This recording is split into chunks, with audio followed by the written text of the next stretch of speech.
America और Iran के बीच जंग जारी रहेगी या समझौता होगा, यह कुछ घंटों में साफ हो जाएगा। एक तरफ डोनाल्ड ट्रंप की तरफ से कहा जा रहा है कि सीज फायर को लेकर बातचीत हो रही है, वहीं ईरान ट्रंप के बयान का मजाक उड़ा रहा है, कह रहा है कि ट्रंप खुद से ही बातचीत कर रहे हैं।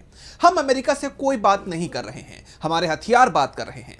इस बीच ईरान ने इजरायल और अमेरिकी ठिकानों पर हमले तेज कर दिए हैं। देखिए ये रिपोर्ट। अमेरिका ने ईरान को समझौते का प्रस्ताव भेजा है।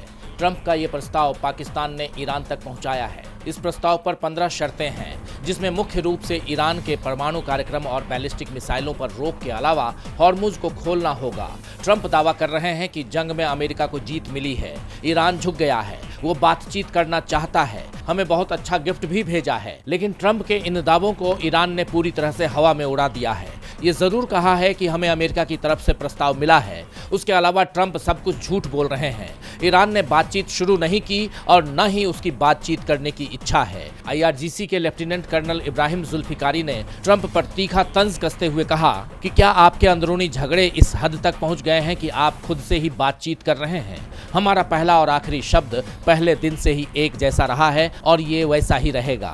हमारे जैसा कोई भी व्यक्ति तुम्हारे जैसे किसी व्यक्ति के साथ कभी समझौता नहीं करेगा, ना अभी ना कभी। पाकिस्तान जो अमेरिका और ईरान के बीच मध्यस्थ बनने की कोशिश कर रहा है, ईरान ने उसके जहाज को हॉर्मुज स्ट्रेट से निकलने ही नहीं दिया, बल्कि पीछे भी खदेड़ दिया। और पाकिस्तान में ईरान के राजदूत रजा अमीरी मोहदम ने तो यहाँ तक कह दिया कि हमने ट्रंप के प्रस्ताव को ठुकरा दिया।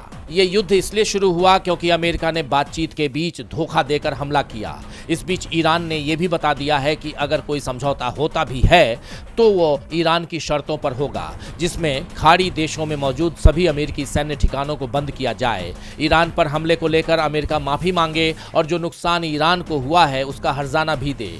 ईरान पर लगे सभी अंतर्राष्ट्रीय और अमेरिकी प्रतिबंध पूरी तरह से हटाए जाएं और ईरान पर भविष्य में हमला नहीं करने की अमेरिका गारंटी दे।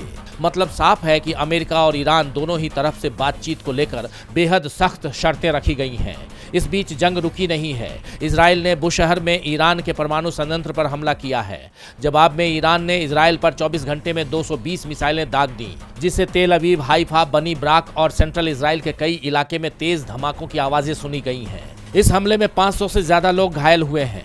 ईरान ने दावा किया है कि उसने इस हमले में अपनी नई पीढ़ी की मिसाइलों का इस्तेमाल किया, जिसमें शामिल हैं फतह-2, सेज्जिल, इमाद और खुर्रमशहर 4। इजराइल इनमें से 40% से ज्यादा मिसाइलों को रोकने में नाकाम रहा है। ईरान ने सऊदी अरब और कतर पर भी ड्रोन हमला किया है। तो साफ है कि बातचीत शुरू होने से पहले जंग और तेज हो गई है। टीवी लाइव की रिपोर्ट।